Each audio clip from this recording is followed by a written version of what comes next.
Қайырлы күн баршаңызға. Бүгін сіздерге қазақтың ұлттық тағамының бірі жүн, яғни қазақша десерттердің бірі жүнттің жасалуын көрсететін болам.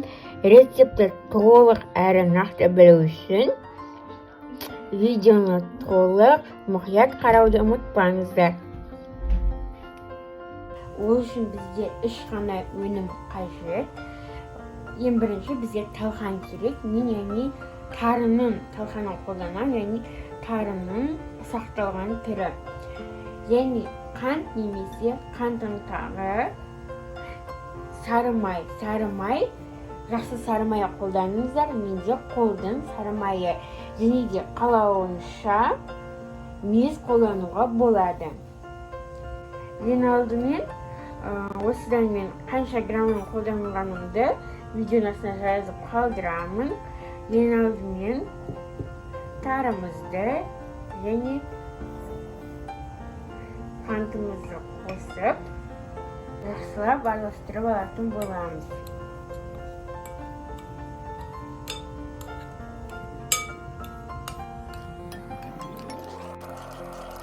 Неде жасайтын ыдысымызды алдын ала дайындап аламыз. Мен осындай шоколад жасайтын форманы пайдаланамын.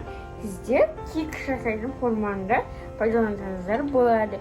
Неміз ешқандай форманы пайдаланбай қолмен де жасауға болады. Ол өз қалауларынша.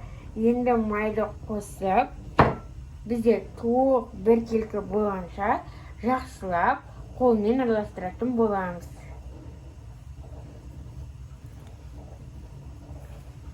Яғни біз жұмсақ сары май болу керек. Осы бізде толықтай араласып кеткенше араластыратын боламыз.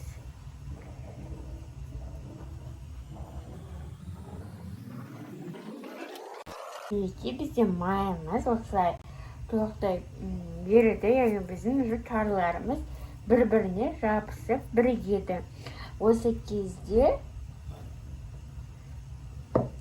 мездерімізді қосып, тағы бір рет жақсылап араластыратын боламыз. Дайын болды. Енді өзіміз қолмен өзіміз формаға келтіріп, яғни домалақ етіп жасауға болады. Мысалы, өз қалауларыңызша немесе осындай столға қойғанда әдемі көріну үшін осындай формаларға да салуға болады.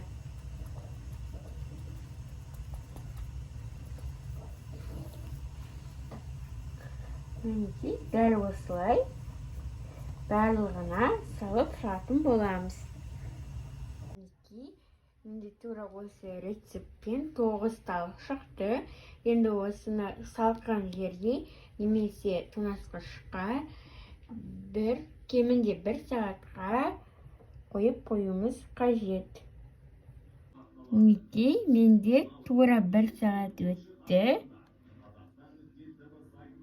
Дәл осылай алып, қалаған ыдыстарымызға орналастыратын боламыз. Осылай тоңазытқышта ұстасаңыздар, ол өз формасын ұстайтындай, яғни өз формасын ұстап, әдемі болып тұрады. Сондықтан тоңазытқышқа салғандарымыз жөн болады. Достар, өте дәмді болып шығады, өте керемет.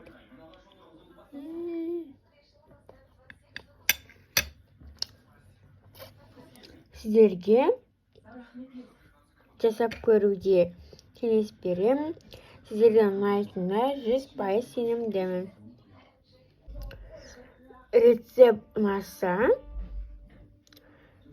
лайк басып, каналыма тіркеліп кетуді ұмытпаңыздар.